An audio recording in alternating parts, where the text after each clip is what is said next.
Pantun untuk panggilan hidup imam. Hamparan ladang di tanah adat.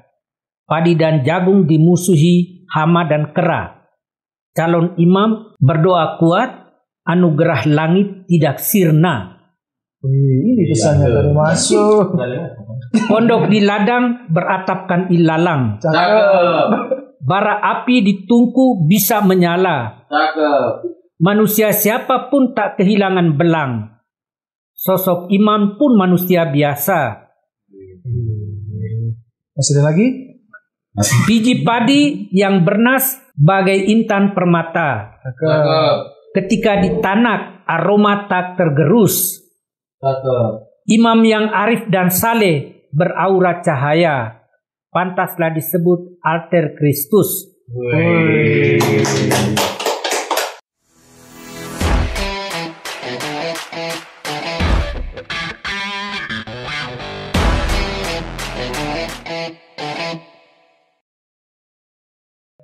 Para sahabat SPD dimanapun Anda berada, senang sekali rasanya pada malam hari ini kita berjumpa lagi dalam momen yang cukup istimewa. Kali ini kita akan menggali nilai, menggali makna hidup dari salah seorang sosok yang sangat istimewa yang ada di hadapan kita, yaitu Pater Donatus Sermada Kelen SPD. Pater Don, selamat malam, Pater. Selamat. Pater kelihatan begitu sumringah dan bahagia malam ini. karena dapat kesempatan untuk bicara di alat-alat yang milenial ini. Oh, oke. Ya, selama ini Pater ya berbicara terus tentang milenial. Iya. Malam ini bertemu dengan alat-alat milenial. Iya, karena memang saya masih tergolong dalam generasi mesin ketik.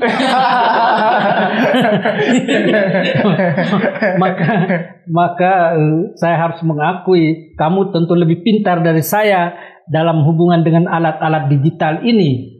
Dalam hubungan dengan alat digital, tapi Pater lebih pintar, lebih bijaksana dalam segala hal kayaknya. Hal lain di luar digital. Oke, Pater, senang, tentu kami semua merasa sangat bahagia karena Pater hadir di tengah-tengah kami, dan juga para pendengar Surya Wacana yang setia. Kami ingin menyampaikan kepada Anda semua bahwa Pater Don sering kami sebut, atau juga di kampus sering disebut Romo Sermada, ya Pater ya, Romo Sermada kalau di kampus sering dipanggil. Beliau ini sudah 40 tahun menjadi seorang pastor Katolik.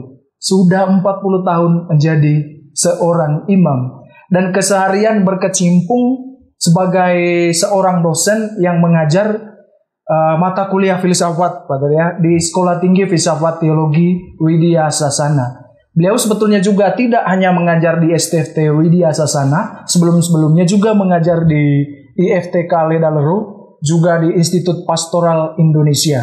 Jadi beliau yang luar biasa ini seorang doktor dalam bidang ilmu pengetahuan, dalam bidang ilmu filsafat. Betul, Pater? Iya, dia lebih khusus dalam bidang ilmu sosial dan politik ya, di Universitas Erlangga. Oke. Doktoratnya. Oke, Pater. Tapi juga background filsafatnya diambil di Jerman kan? Iya. Pater, menyongsong 40 tahun imamat, hari-hari ini kami mengamati Pater terus-menerus. Salah satu hasil dari pengamatan kami, Pater Don atau Romo Sermada ini tampak begitu sumringah ya, begitu bahagia. Apa sebabnya Pater menyongsong 40 tahun? Iya, istilah sumringah itu sedikit asing di telinga saya. Artinya apa sumringah? Bahagia ya? Iya, Pater. Iya, memancarkan sukacita gitu, Pater. Gembira gitu. Iya, memang saya akui jujur saja bahwa memang saya bahagia saya bisa mencapai usia 40 tahun dalam imamat. Dan kebahagiaan itu tentu punya dasar. Kebahagiaan itu bukan hanya datang dari saya, tapi datang dari rahmat Tuhan untuk saya. Dan pengalaman menyangkut rahmat Tuhan untuk saya dalam panggilan saya ini banyak sekali. Saya boleh katakan begitu banyak mujizat yang saya alami di dalam diri saya, sampai saya bisa memandangnya bahwa perjalanan hidup saya seperti ini, menjadi imam dan menghayati hidup imamat. Oke, Pater, itu yang membuat Pater bahagia rupanya para saudara. Pater, kita kan ingin mendalami nilai-nilai atau kebijaksanaan-kebijaksanaan yang mau Pater bagikan kepada kami semua, termasuk juga kepada para pemirsa. Sebelum jauh ke sana, mungkin Pater boleh kami tahu apa yang menginspirasi Pater waktu itu mau menjadi seorang pastor, dan Pater bisa ceritakan sedikit pengalaman awal mula kisah panggilan Pater. Ya, terima kasih. Memang awal mula panggilan saya untuk menjadi imam itu sangat sederhana. Dan boleh dikatakan dalam kacamata sekarang itu sebenarnya tidak punya arti apa-apa. Tapi dalam perjalanannya saya memahami bahwa itu adalah tangan Tuhan yang mengikuti aku. Permulaannya itu begini. Itu saya berada pada kelas 2 SD. Oke. Ya. Dan pada waktu itu seorang imam Belanda mengunjungi stasi kami. Rupanya pada waktu itu dalam persiapan persiapan komuni pertama, atau kami sebut sambut baru. Tapi ya saya tidak ingat betul lagi peristiwa apa itu. Dia membawa radio. Oke. Pastor itu membawa radio.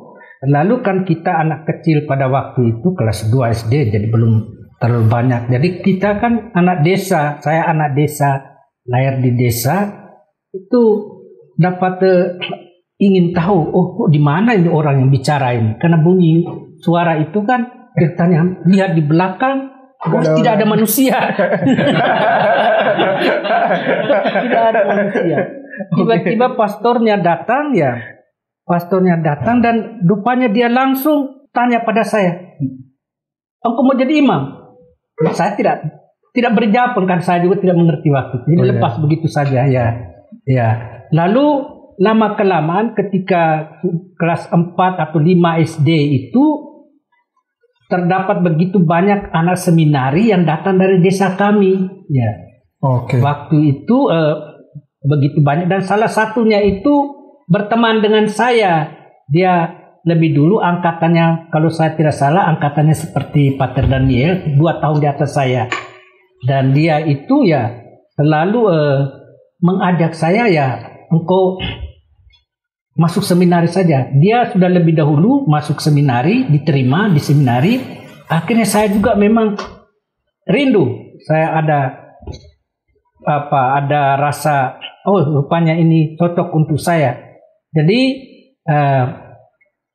akhirnya dia sudah lebih dahulu di seminari, kemudian dia tidak menjadi imam, dia keluar di kelas 4 atau 5 seminari. Dan lalu pada waktunya itu lamaran untuk masuk seminari, dan waktu itu masih diterima tamatan SD. Ya. Oke.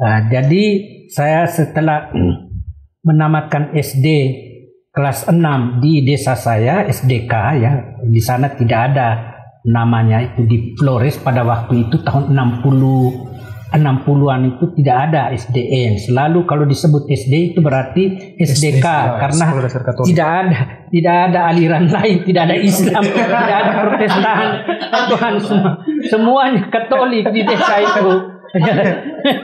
Semua Katolik, jadi semua sekolah dasar Katolik. Jadi orang tidak ada pikiran bahwa ini SD negeri gitu. Jadi selalu SDK. Jadi saya waktu itu setelah tamat SDK saya sudah membuat lamaran ya melalui pastor paroki. Pastor parokinya orang Belanda ya. Lalu waktu itu kami ada 3 orang ya dari desa itu, dari SDK itu. Tapi yang diterima hanya 2. Saya dan 1 teman lagi yang kakaknya juga sudah ada di seminari Hoken ya. Oke. Jadi akhirnya saya diterima, tapi ketika sampai di seminari Hoken ya, saya tidak punya nama saya tidak punya nama di tempat tidur, di kamar untuk makan mungkin tidak, di kamar untuk simpan pakaian kita itu. Lemari. Lemari, tapi ada satu ruangan khusus untuk itu. Lalu tidak ada nama saya. Lalu menghadap prefek waktu itu, Bapak Asrama waktu itu seorang Belanda, itu Pater Cor Vermeulen ya. dia langsung memberitahukan, ya anak, dia selalu panggil kami, ya anak, pulang saja, tidak ada nama ini. Nah, lalu kami tergalau waktu itu. Oh ya, memang saya galau dan rasa bagaimana ini jalan jauh-jauh lalu datang ke sini, semua yang lain ada nama dan di tempat tidur yang bagus, tempat tidur fair ya. Tempat tidur fair. Besi fair. Berarti. Besi dan kita kalau tidur tuh melenting itu kan. Oke. Karena fair. Fair ya. Lalu menarik itu perfect. Katakan ya tidak ada jalan lain, anak pulang saja ya. Lalu kakak-kakak kelas saya itu ada juga dari paroki saya. Waktu itu banyak seminari datang dari paroki saya, dari paroki Lewelaga waktu itu. Sekarang sudah beda pemekaran, kami paroki sendiri Lato dan ditangani oleh MSF ya, pastor-pastor MSF. Sekarang ya. Dulu SWD atau Projo sebelum tahun 90-an ya. Lalu tidak ada nama, lalu kakak-kakak kelas, kita pergi ke rektor saja. Rektor saja. Akhirnya memang kakak-kakak kelas dari paroki saya itu bersama saya, kami ke rektor, dan rektor waktu itu seorang Indonesia, seorang imam pribumi, Pater Pit Muda namanya ya. Lalu sampaikan kesulitan bagaimana Pater, itu bukan saya yang omong tapi kakak-kakak kelas yang omong. Ya sudah saja, itu rektor menjawab, ya sudah saja, anak datang dari jauh, sudah sampaikan kepada Bapak Asrama, terima saja anak ini. Nanti triwulan pertama, waktu itu triwulan ya, ujian triwulan pertama. Nanti triwulan pertama itu tapis, ya tapis dulu. Tapis seleksi. Seleksi ya. Iya, tapis. Nah, akhirnya terpaksa ya, Bapak Asrama kan dia berada di bawah tuh rektor tuh. Akhirnya sudah terima saya saja di situ, tapi di tempat tidur yang buruk. Bukan yang lenting-lenting. Bukan tempat tidur yang lenting, tapi tempat tidur besi yang macam anyaman itu, Kak. Ada satu jenis tempat tidur anyaman ya. Iya. Tapi dari besi, dan kita tidur juga belakang sakit tuh. Iya, karena yang lain-lain ya dengan kain panas dan itu sebagainya itu. Selimut.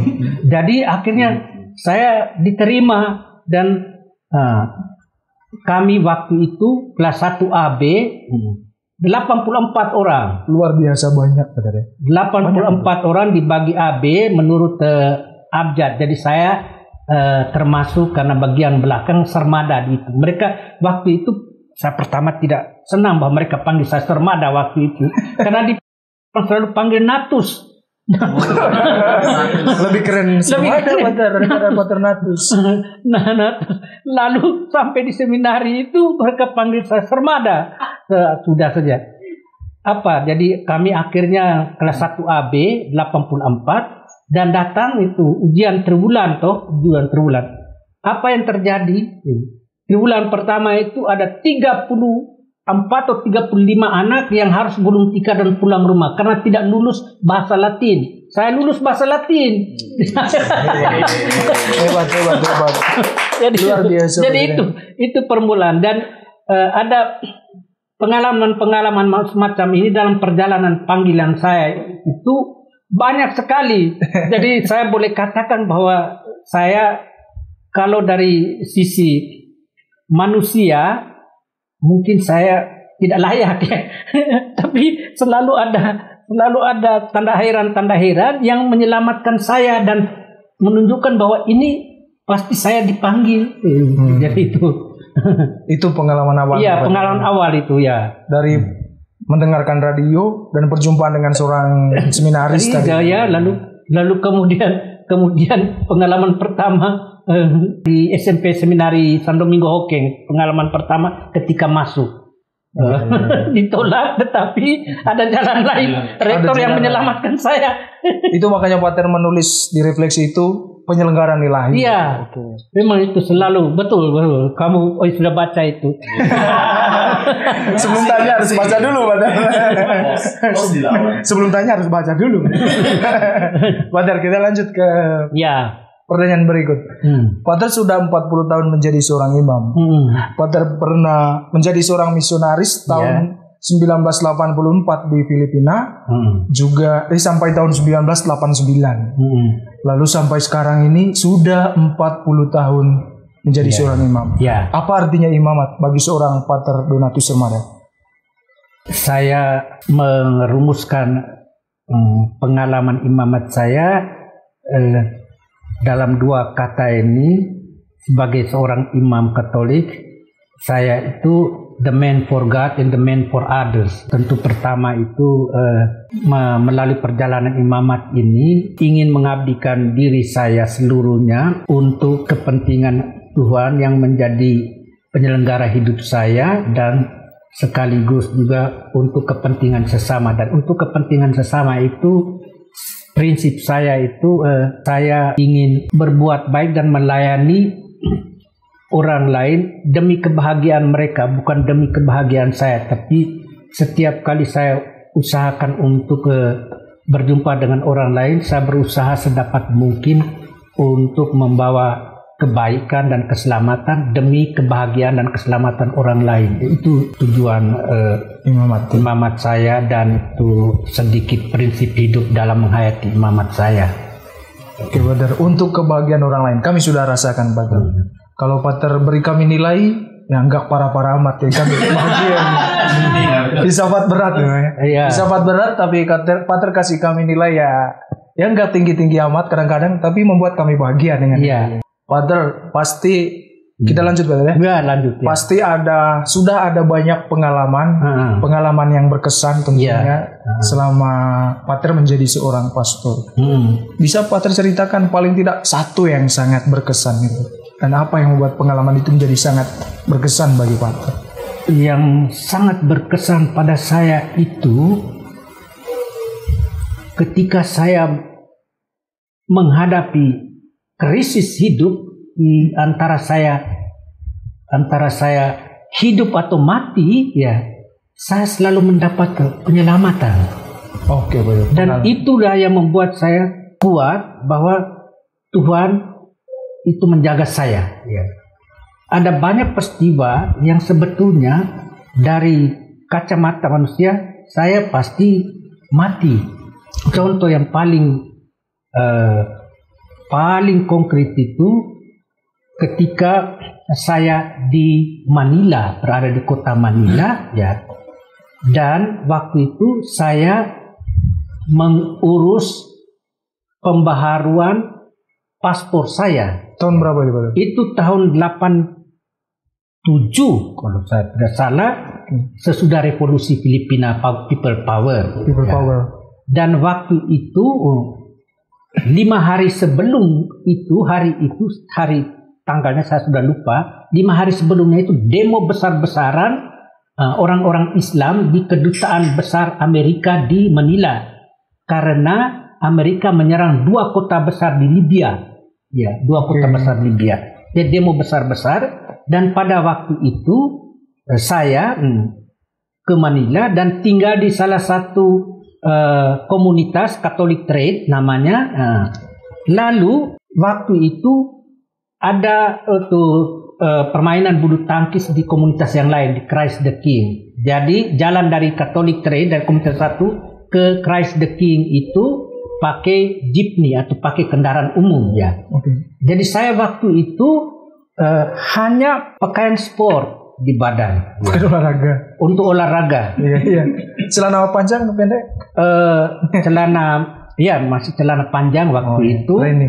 Lalu di lengan, di kerak itu, di baju kerak itu selalu saya tempelkan itu salib kecil. Salib itu di sana biasa begitu. Lalu saya naik naik kendaraan umum, mereka sebut jeepney. Lalu pada hari itu demo besar juga di depan kedutaan besar, demo orang Islam di depan kedutaan besar Amerika lawan Amerika. Lalu di tengah jalan tiba-tiba satu orang naik dalam jeepney itu saya kebetulan duduk di depan, ya. Lalu orang itu pertama dia omong bahasa Inggris, kemudian dia omong bahasa Tagalog. Dia lihat, karena saya di tengah tuh, dia di pinggir tuh orang itu, ada satu laki-laki ya, dewasa. Saya juga tidak kenal identitasnya. Langsung dia senggol kaki saya. Senggol kaki saya. Dia katakan dalam bahasa Inggris dulu, why do you not react of my words ya. Lalu kemudian itu saya jawab, ya kalau omong bahasa Tagalog, karena dia omong bahasa Inggris, lalu omong bahasa Tagalog. Kalau omong bahasa Tagalog, saya tidak mengerti.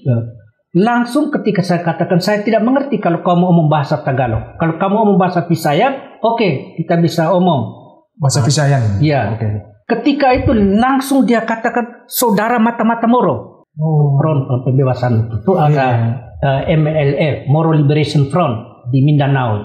Ya, yang cukup keras juga. Iya, cukup keras. Jadi itu saudara mata-mata Moro. Sebenarnya tidak.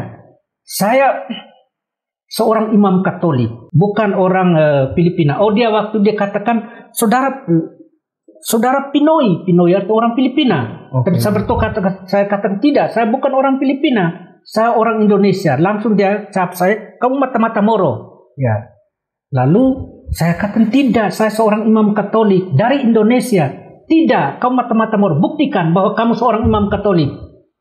Lalu dia begitu marah dengan saya. Lalu saya katakan ini, coba, ini buktinya. Saya pakai salib kecil. Lalu dia tolak, dia katakan tidak, banyak kali orang menyamar diri sebagai imam Katolik. Ya. Tapi dia omong dalam bahasa Inggris waktu itu. Lalu saya membela diri, saya kata tidak, saya seorang imam Katolik. Kalau saudara tidak percaya, kita pergi ke rumah yang nanti saya turun itu, kita pergi ke pembesar kami dan dia akan menjelaskan itu. Dia bilang tidak. Lalu dia ancam orang penumpang di belakang itu untuk turun. Ya, mereka semua takut. Akhirnya mereka semua turun. Tinggal sopir, ya, driver, saya dan dia. Kami tiga di depan itu, dan dia ancam driver, jangan turunkan orang ini. Ya. Saya akan bawa dia ke polisi, ke stasiun polisi. Ya. Tapi apa kata itu? Kalau orang yang identitas tidak jelas, ya, bawa ke pos polisi itu maksudnya bunuh dan buang ke sungai. Iya. Jadi itu ya. Karena nggak punya identitas. Iya, karena tidak identitas. Saya tidak bawa paspor. Ini mau diperpanjang tadi.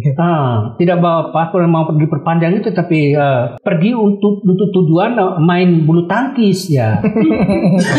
Jauh amat ya.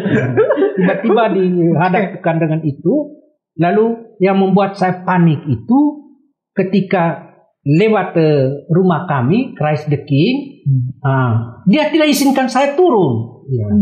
Dan waktu itu sudah sekitar jam 5 sore, jadi akhirnya dia bawa bawa saya kira-kira 1 kilometer lagi. Tidak tahu mau kemana, saya juga tidak mengerti waktu itu, wilayah Cubao namanya.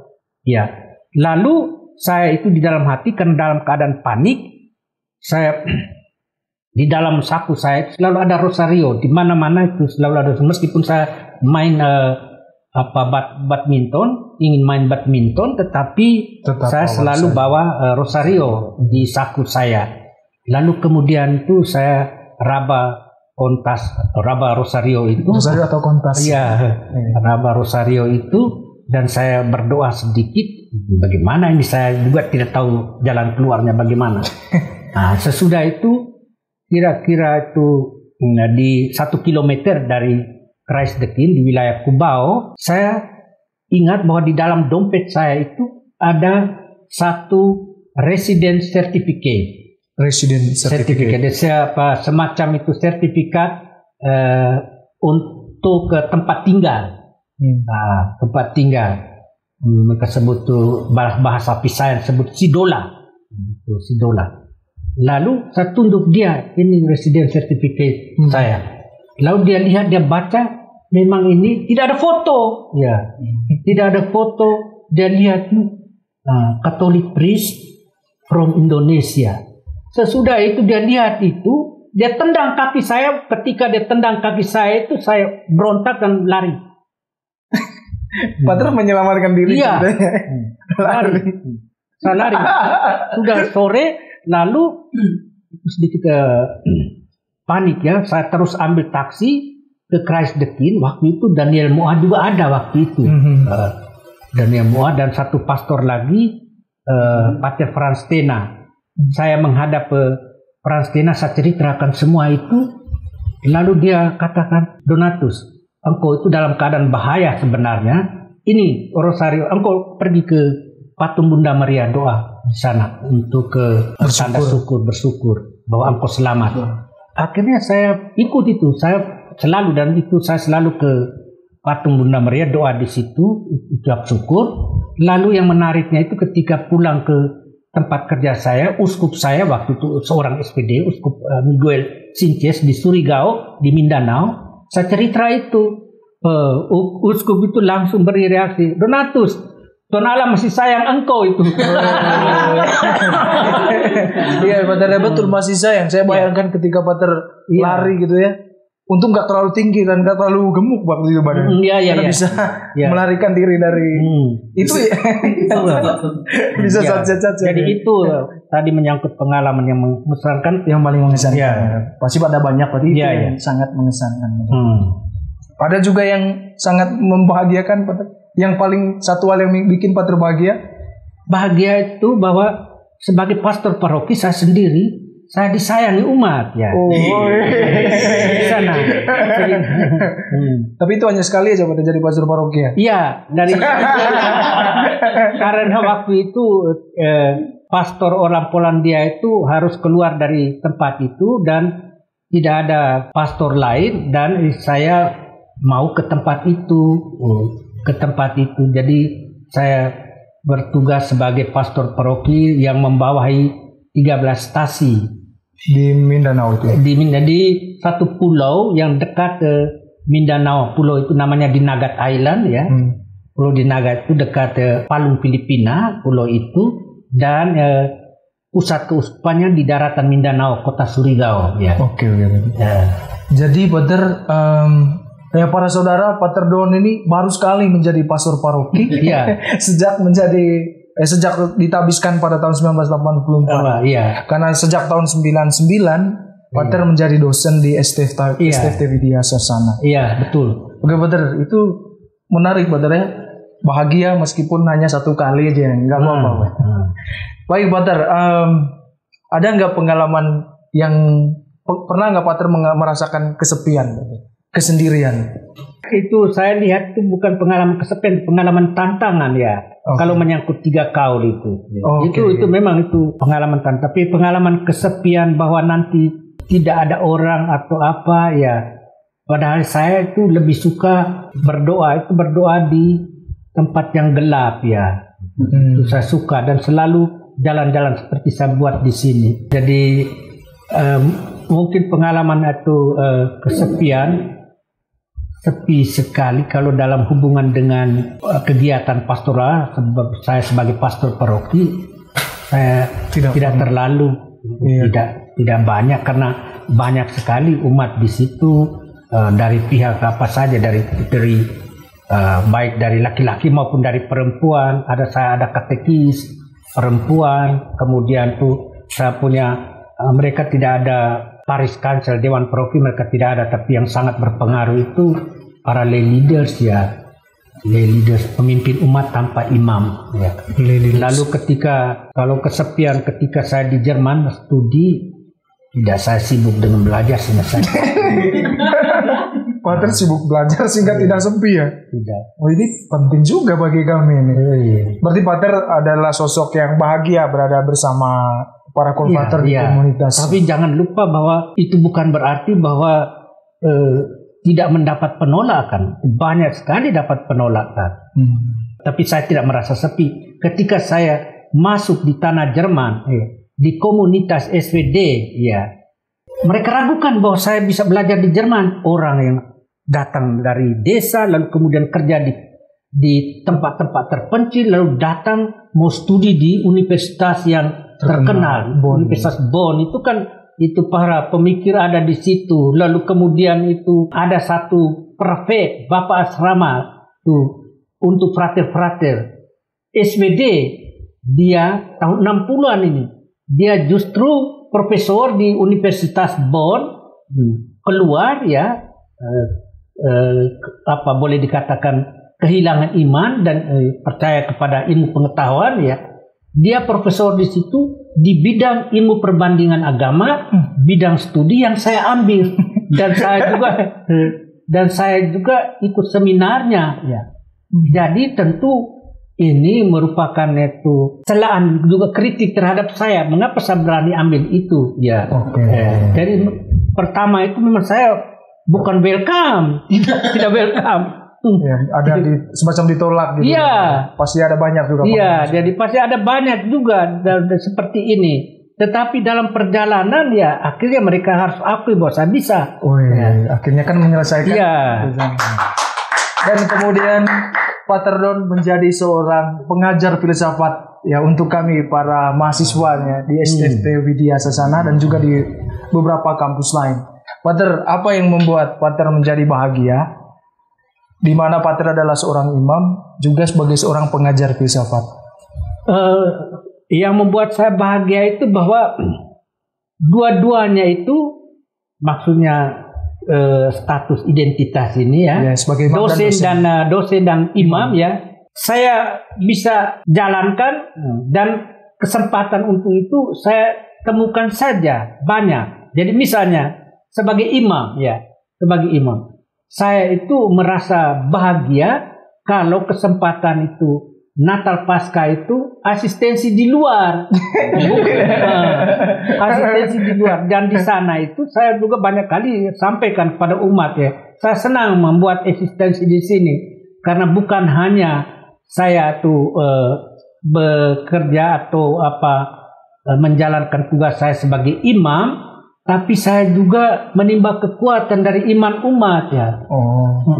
Menimba kekuatan dari iman umat. Bukan pergi cari duit.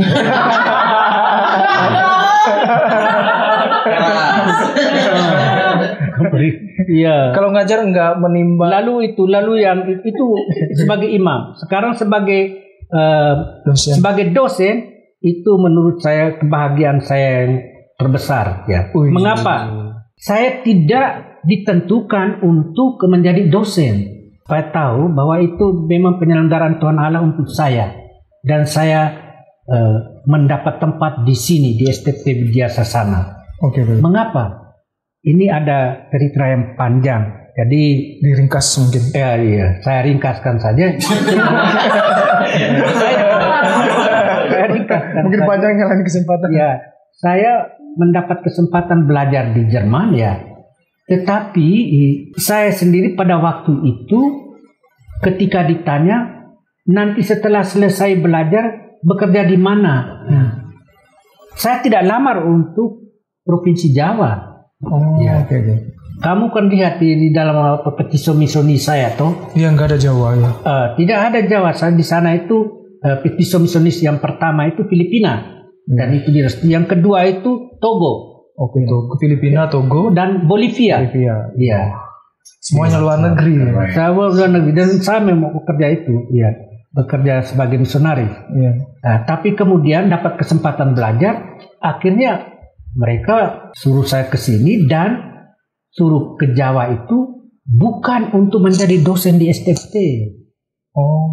Ditunjuk untuk memulai misiologi karena Pater Rai pada waktu itu berada di dalam program studi untuk mendapat doktorat ya. Jadi tahun saya selesai studi untuk MA itu 98 ya, lalu langsung Oktober saya ke sini dan saya masuk di sini 99. Lalu apa yang terjadi? Ijazah saya itu kan saya sudah fotokopi ya dan sudah dikirim ke keuskupan ya. Lalu di sana kan ijazah filsafat. Filsafat dengan bidang studi itu, 2 bidang studi yang lain ya. Bidang studi sosiologi, saya studi karena memang itu tuntutan universitas di Jerman. Engkau harus ambil 3 bidang studi di bawah fakultas yang sama. Jadi saya waktu itu memang studi berat, saya juga nyatakan di dalam artikel saya 40 tahun imamat. Kemudian pada satu waktu itu rektor sekolah Romo Satbudi, Satbudianto CM. CM ini, dia datang ke saya, datang ke seminari misiologi. Waktu belum ada rumah, saya tinggal di sini. Oh iya. Belum ada rumah. Misiologi baru dibangun mulai tahun 2000, 2001 dan 2003 ya. 2000. Oke, itu misiologi. Jadi dia tawarkan, Romo tolong bantu karena Romo dosen filsafat itu sekarang ada di Solomon Island. Romo Rekso waktu itu tidak ada ya. Akhirnya dia tawarkan, Romo tolong bantu ya. Saya iakan, oh iya baik, saya ambil bagian. Dan ini menurut saya satu penyelenggaraan Tuhan untuk saya. Saya mulai masuk di STFT. Seandainya saya tidak dapat akses di STFT, pasti saya sudah lama tinggalkan itu seminari ini. Mungkin saya pulang kembali ke Filipina. Ya. Dan ketika menjadi dosen di sini, selalu ada kesempatan-kesempatan yang diberikan oleh itu, baik ke rektor sekolah Karmel, seorang Karmel, maupun rektor sekolah itu seorang CM ya. Jadi permulaan saya terima itu sebagai dosen tidak tetap 3 tahun barangkali waktu itu. Lalu kemudian datang rektor sekolah itu Pidiarto, waktu itu masih dia rektor sekolah. Lalu dia katakan kepada saya, Romo ada hak untuk jadi dosen tetap di sini karena volume kerja Romo tiap hari, memang waktu tiap hari ke dosen tetap. Tetapi begini Romo, tolong minta rekomendasi atau minta surat dari provinsialmu yang isinya menyerahkan Romo untuk menjadi dosen di STFT. Dengan itu Romo langsung saya angkat, saya serahkan pada yayasan untuk resmi angkat Romo sebagai dosen tetap secara resmi ya. Lalu saya tulis surat secara resmi ya. Saya tulis surat secara resmi dan provinsial waktu itu Mariatmo jadi deretkan beberapa namanya. Tapi rektor sekolah Pidiarto ambil nama saya saja. Akhirnya saya diangkat menjadi dosen tetap filsafat. Dosen tetap filsafat, dan saya juga merasa senang. Oh ya, ini rupanya saya seorang imam tetapi dengan spesial untuk mengajar ya. Oke, luar biasa. Lalu dan seterusnya. Oke, mau terus boleh saja. karena bukan hanya itu, masih yang saya mendapat semacam promosi dan mendapat angin baik untuk tetap bekerja di situ ya. Yaitu bahwa saya harus memperjuangkan jabatan akademis saya, jadi mulai dengan asisten ahli dan sebagainya sampai lektor. Sampai lektor.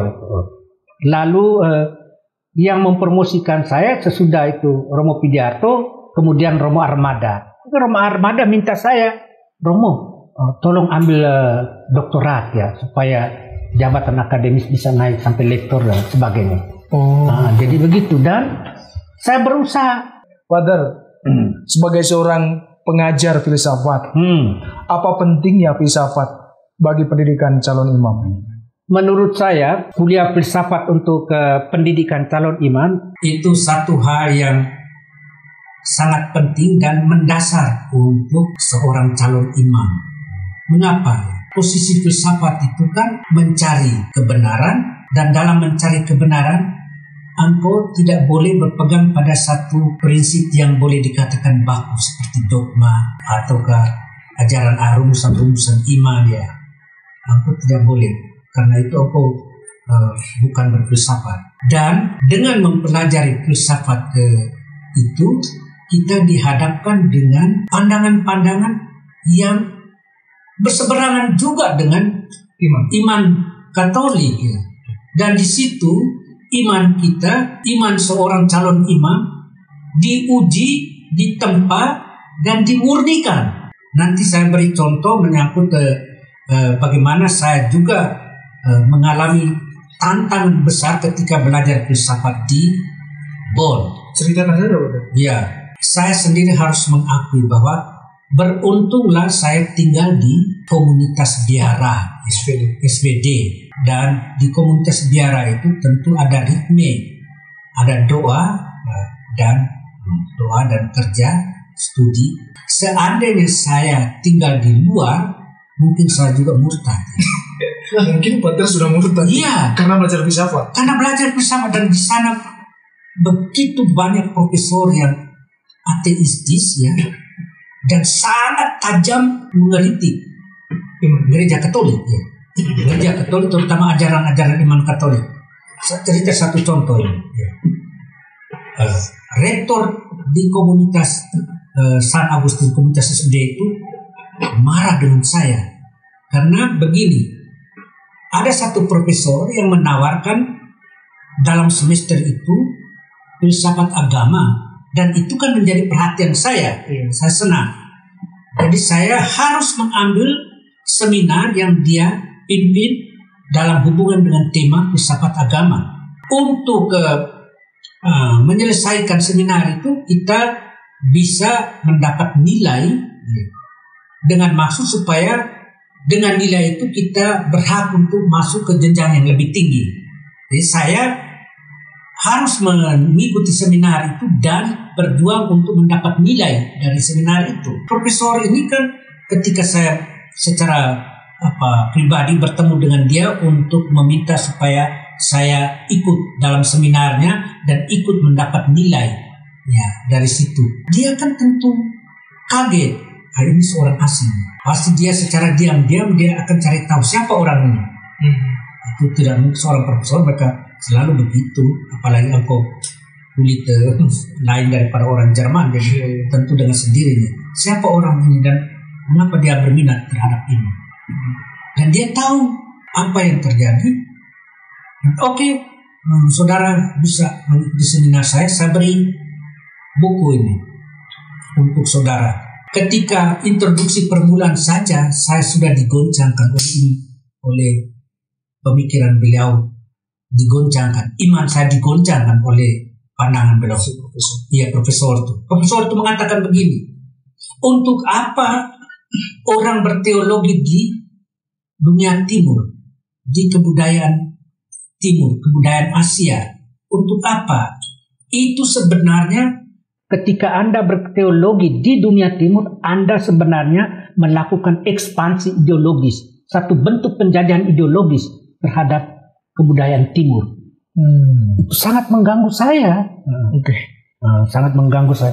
Lalu kemudian itu dia kasih 2 buku untuk saya olah. Ya.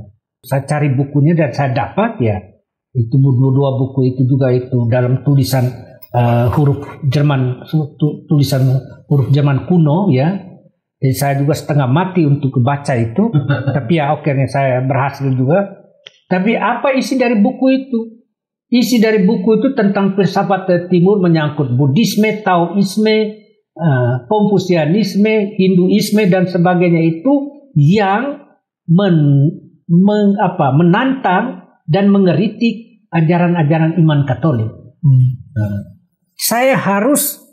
Dia minta saya, kamu harus ringkaskan ini, tulis isinya ya, lalu kemudian nanti presentasikan dan itu saya bisa memberikan nilai. Lalu saya kan itu ditulis dalam bahasa Jerman, jadi saya kerja. Tapi di sana kebetulan saya mendapat seorang imam Katolik, seorang imam tua juga yang guru di Universitas Fujian di Taiwan ya.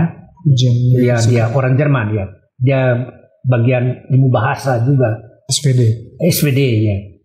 Saya kerjakan tugas itu. Dan dia baca, dan memang di dalam tulisan saya itu sesuai dengan isi buku, kritik juga terhadap gereja Katolik. Dia cerita pada rektor.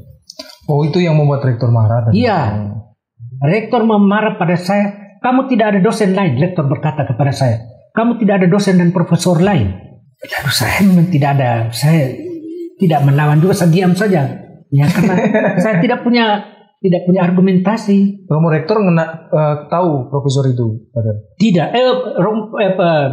Rektor itu dia profesor teologi fundamental di sekolah tinggi kita, seminari tinggi kita.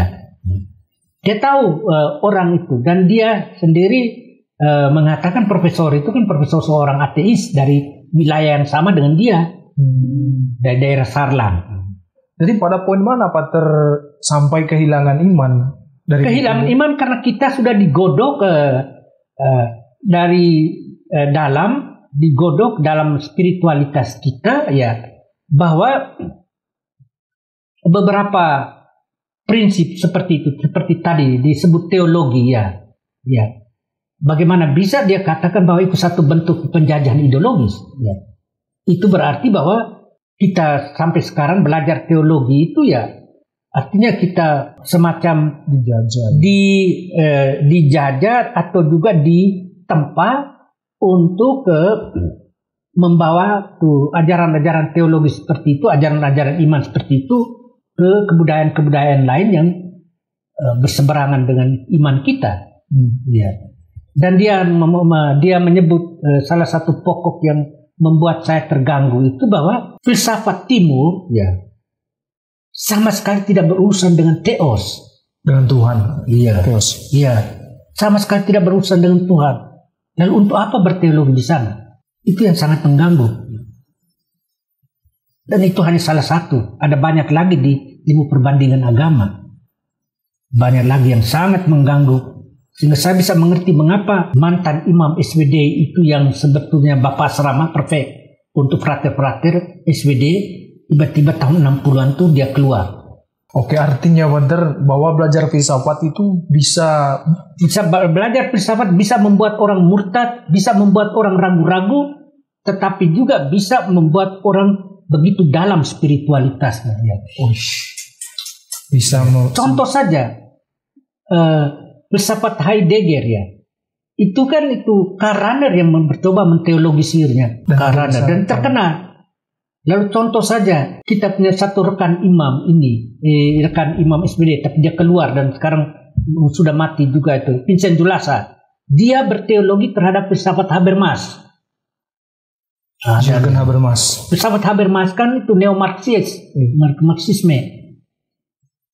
Jadi itu banyak aliran filsafat yang kalau kita tidak punya pegangan kuat, kita bisa murtad, ya. Tapi kan maka penting sekali untuk calon imam, ya, calon imam mesti kuat juga di filsafat, tapi juga harus teologi, kuat dan teologi. Makanya sistem pendidikan imam Katolik di seluruh dunia itu harus filsafat teologi. Filsafat sejalan dengan teologi. Iya. Ya, karena tokoh-tokoh besar filsuf kan juga beragama Katolik, banyak itu. Misalnya Santo Thomas Aquinas kan itu filsuf sesungguhnya juga. Iya, tapi jangan lupa juga bahwa filsafat abad pertengahan itu, terutama Thomas Aquinas itu memberi jawaban yang sesuai dengan iman kita, memberi jawaban terhadap persoalan filosofis yang digeluti filsafat Yunani kuno, terutama Aristoteles. Oke. Ya, singkat cerita, filsafat di satu sisi membuat orang kehilangan iman, seperti anggapan umum yang terjadi selama ini, ya. Sehingga memunculkan pertanyaan, kenapa para frater itu atau calon imam itu harus belajar filsafat? Tapi tentu di sisi lain, justru dengan belajar filsafat, iman seseorang semakin dimurnikan, semakin mendalam dan semakin dekat dengan Tuhan. Terima kasih, Pater. Ya, saya kira itu saja berkaitan dengan filsafat, Pater. Ini yang sebelum terakhir, sekarang kan sudah terjadi banyak krisis imam, krisis panggilan maksud saya. Kurangnya panggilan terutama di Eropa dan juga di Amerika. Yang paling mencolok itu di Eropa kalau tidak salah. Kurang orang yang berminat jadi imam. Dan mungkin suatu saat nanti di Asia kita atau Indonesia juga terjadi kasus yang sama. Menurut Pater, nilai-nilai apa yang harus dimiliki oleh seorang imam di era modern ini agar kehidupannya menarik minat kaum muda? Dalam konteks kita, nilai yang paling Relevan mungkin paling relevan bertumbuh dan berakar di dalam iman Katolik dulu, ya. Kembali kepada iman Katolik. Ya. Dalam hubungan dengan dunia modern, kalau di Eropa krisis keluarga, ya, lebih banyak pasangan suami istri yang tidak punya banyak anak, cukup 1-2, bahkan ada tendensi suami istri hanya ingin hidup bersama tetapi tidak punya keinginan mempunyai anak, dengan sengaja tidak mempunyai keinginan untuk memiliki anak. Child free atau apa istilahnya? Ya. Jadi itu untuk ke dunia Eropa, dan itu memang sulit untuk membangun nilai yang relevan untuk mereka. Tapi untuk kita, saya harap krisis keluarga ini ya jangan terulang di dalam keluarga-keluarga Katolik kita di sini, dalam arti pembatasan anak ini. Ya. Artinya kita juga perlu beri sosialisasi Pak Tari, terkait hal itu. Ya, lalu bagaimana caranya untuk menarik minat orang supaya bisa mencalonkan diri untuk masuk dalam formasi pendidikan imam? Boleh dikatakan untuk kita di Jawa perlu memang ada komisi panggilan, tetapi saya lihat itu belum terlalu relevan untuk di Flores, ya, di NTT. Di NTT itu begitu banyak seminari menengah, dan kesulitannya itu bukan kesulitan panggilan, tapi kesulitan untuk membuat seleksi. Mengerti maksudnya ini? Ya.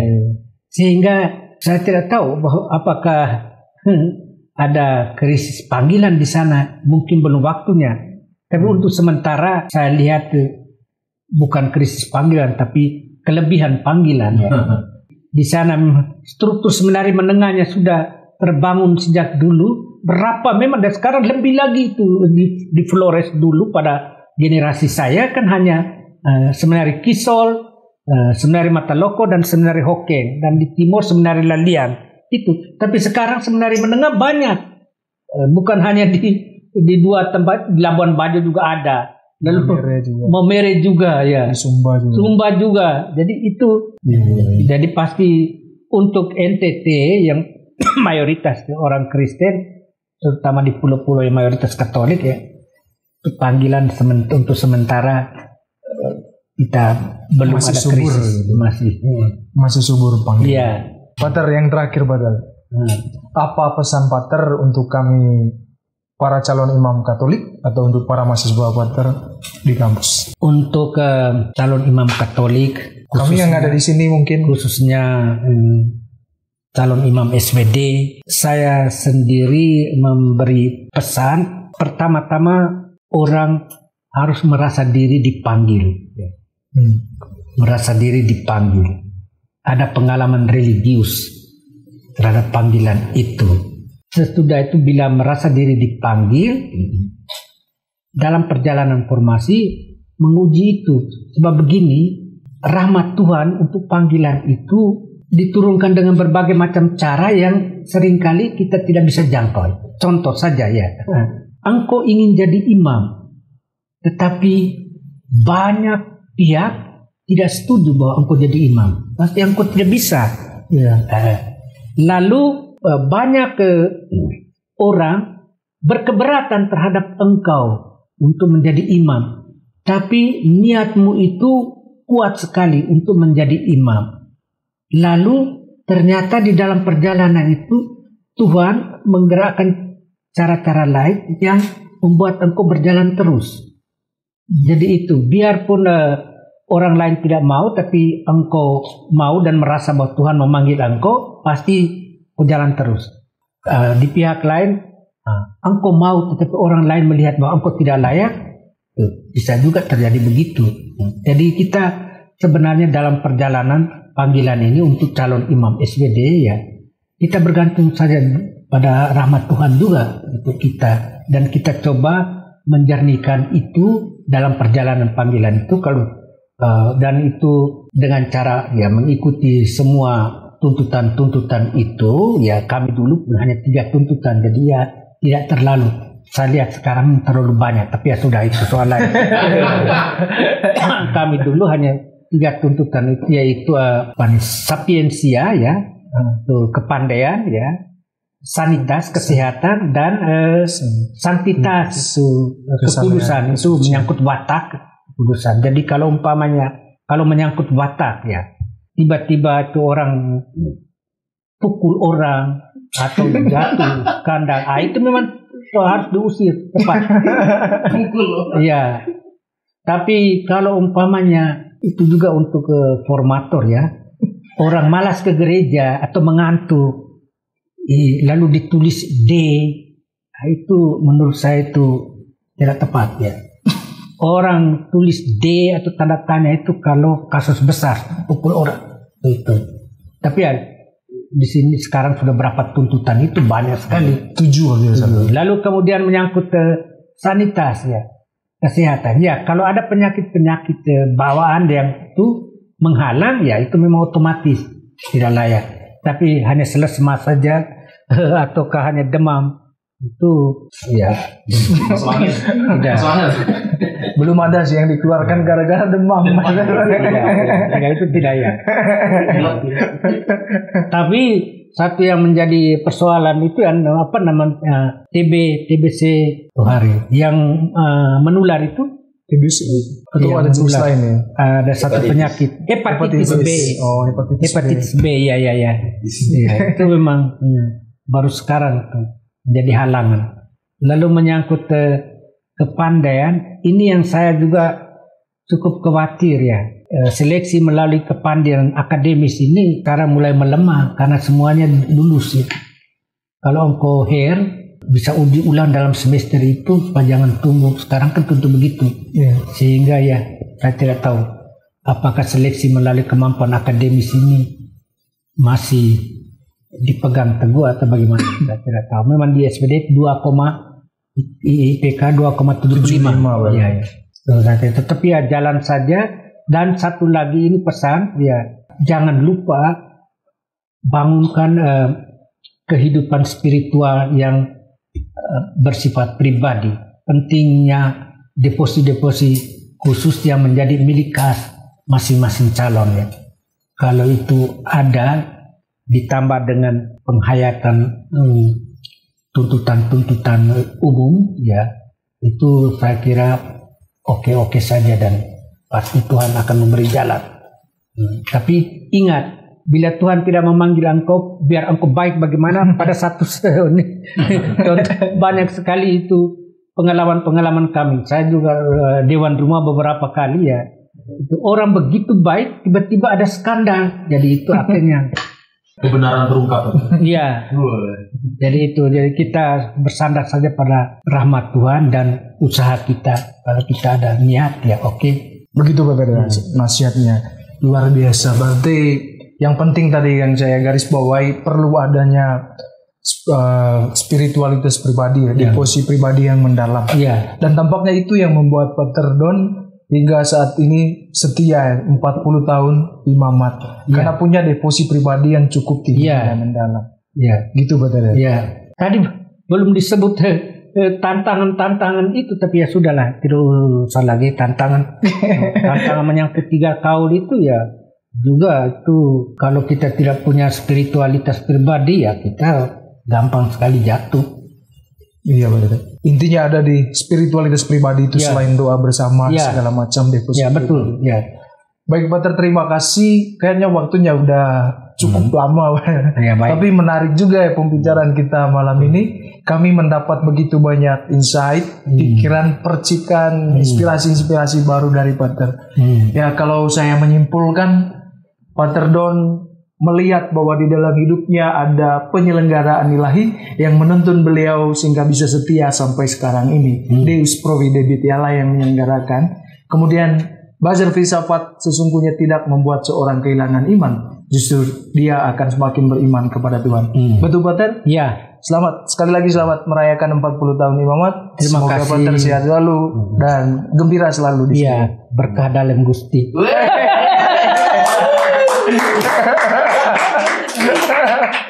berkah dalam Gusti.